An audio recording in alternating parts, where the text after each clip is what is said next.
মোৰ অতি মৰমৰ বন্ধুসকললৈ শুভেচ্ছা জনাই মই আজি আন এটি ভিডিঅ' আৰম্ভ কৰিব ওলাইছোঁ। মোৰ ভিডিঅ'টিৰ থাম্বনেইলটো চাই হয়তো সকলোৱে অনুমান কৰিব পাৰিছে যে মই আজি কি বনাবলৈ গৈ আছোঁ। মই আজি তিয়ঁহৰ চাবোন বনালোঁ। তিয়ঁহৰ চাবোন বনাওঁতে কি কি বস্তু দিলোঁ সেই সকলোখিনি বস্তু আজি এই ভিডিঅ'টিত চাব পাৰিব। আপোনালোকে লাষ্টলৈকে ভিডিঅ'টি চাওকচোন কেনেদৰে মই চাবোনটো বনালোঁ। এয়া দেখিছেনে, মই হাত দুখন তিয়াই চাবোনটো হাতত ঘঁহিলোঁ। ঘঁহাৰ লগে লগে পিছলকৈ ফেন ওলাই গ'ল। কি ধুনীয়া লাগিছে। মই গোটেই হাতটোতে চাবোনখিনি ধুনীয়াকৈ ঘঁহি দিলোঁ। ঘঁহি দিয়াৰ পিছত মই টেপত হাতটো ধুনীয়াকৈ ধুই দিলোঁ। ধুই থাকিলেও পিছল ভাৱটো থাকেই। এয়া দেখিছেনে হাতৰ কালাৰটো কি ধুনীয়া হৈ আহিল। এই তিয়ঁহৰ চাবোন বনাবলৈ মই 2টা তিয়ঁহ ব্যৱহাৰ কৰিছিলোঁ। সেই তিয়ঁহ দুটাৰ বাকলি গুচাই এনেদৰে সৰু সৰুকৈ কাটি লৈছিলোঁ। সেই কাটি লোৱা তিয়ঁহখিনি মই মিক্সিৰ বাতিত এনেদৰে গোটেইখিনি দি দিলোঁ। মিক্সিৰ বাতিত দিয়াৰ পিছতে মোৰ অলপ সন্দেহ লাগিল যে তিয়ঁহখিনি পিছা হ'বনে নহয়। তাৰপিছত মই আধা কাপমান পানী তাত দি দিলোঁ। দি দিয়াৰ পিছত মিক্সিটো পিছাৰ পিছত দেখিছেনে কি ধুনীয়া এটা মিশ্ৰণ তৈয়াৰ হৈ আহিলে, একদম থুপথুপীয়া। এই মই মিশ্ৰণখিনি বাতিটোলৈ বাকি ল'লোঁ। বাতিটো ভৰ্তি হ'বলৈ 1 আঙুলমান বাকী থাকিলে।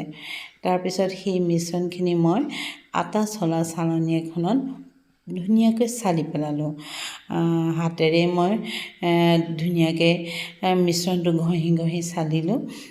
কাৰণ গোটাখিনি থাকিলে চাবোনটো বহুত গোটা নিচিনা লাগিবতো। সেইকাৰণে মই গোটাখিনি নিদি পেলাই গোটাখিনি চালনীখনতে ৰাখি যিখিনি মিহি মিশ্ৰণ আছে সেইখিনি চাকি পেলালোঁ। ধুনীয়াকৈ মই হাত দি পেলাই ঘঁহি গোটেইখিনি চাকি পেলালোঁ। চকাৰ পিছত আপোনালোকে চাওকচোন অকণমান ওলালে, বেছি নহয় আৰু।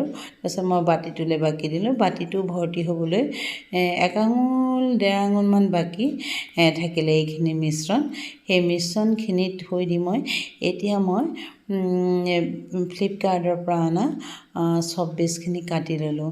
কাৰণ চপবেছখিনি গোটাই গৰম কৰিব নোৱাৰি। গোটাই গৰম কৰিলে বহুত সময় লাগে। সেইকাৰণে মই চুৰি দি মিহিকৈ কাটি ল'লোঁ। চপবেছখিনি মিহিকৈ কাটি ল'লে সোনকালে গলি যোৱাত সহায় হয়। বেছি সময় নালাগেই চপবেছখিনি গলি যোৱাত। ধুনীয়াকৈ একদম পানীৰ নিচিনা হৈ গলি যায়। দেখিছেনে, চাওকচোন মই কি ধুনীয়াকৈ মিহিকৈ চপবেছখিনি কাটি ল'লোঁ। একদম সৰু টুকুৰা হৈ গৈছে। এতিয়া মই এই চপবেছখিনি গৰমাবলৈ কেৰাহী এটাত পানী গৰম কৰি ল'লোঁ আৰু পানীখিনিৰ ওপৰতে বাতি এটা দি তাত চপবেছখিনি বাকি ল'লোঁ। এতিয়া কেৰাহীটোৰ ওপৰত থকা বাতিটোত মই চামুচ এখনেৰে চপবেছখিনি একদম ধুনীয়াকৈ লৰাই থাকিম। কাৰণ লৰাই থাকিলে চপবেছখিনি সোনকালে গুৰি হৈ যাব, মানে পানী হৈ যাব। গোটেই চপবেছখিনি ধুনীয়াকৈ পানী হৈ যাব। এয়া দেখিছেনে কি ধুনীয়াকৈ পানী হৈ গৈছে চপবেছখিনি। অলপ তাপ পালে মানে ধুনীয়াকৈ একদম পানী হৈ যায়।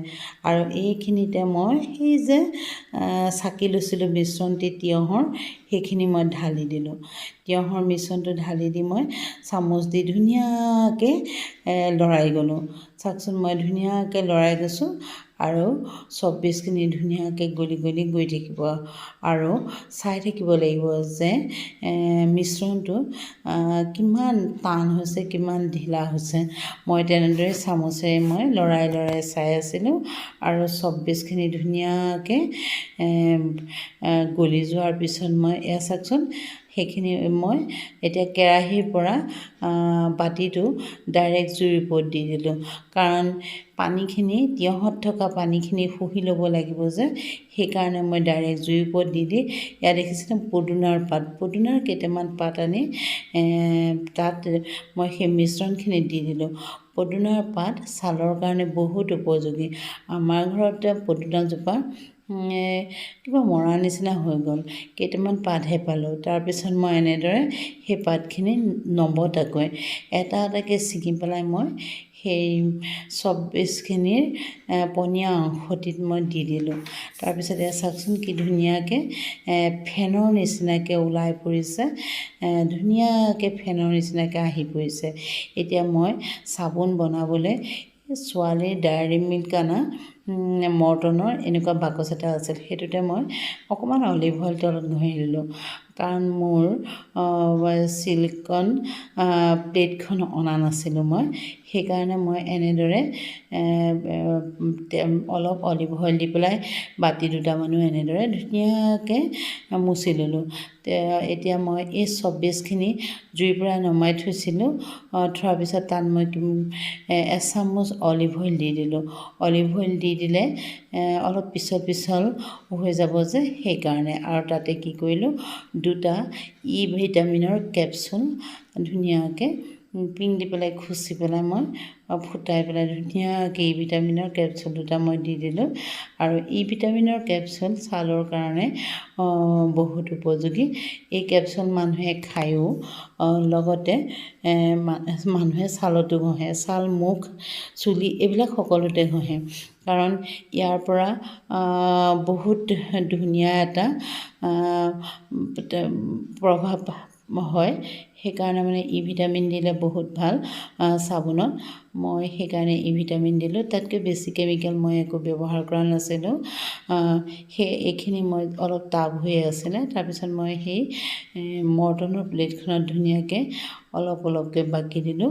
বাকি দিলে মানে ধুনীয়া চেপ এটা হৈ যাব, সেইকাৰণে মই সেইখিনি তাত বাকি দিলোঁ। বাকি দিয়াৰ পিছত যিখিনি থাকি যাব মিশ্ৰণ, সেইখিনি এই সৰু সৰু বাতিকেইটাতো ধুনীয়াকৈ বাকি দিলোঁ।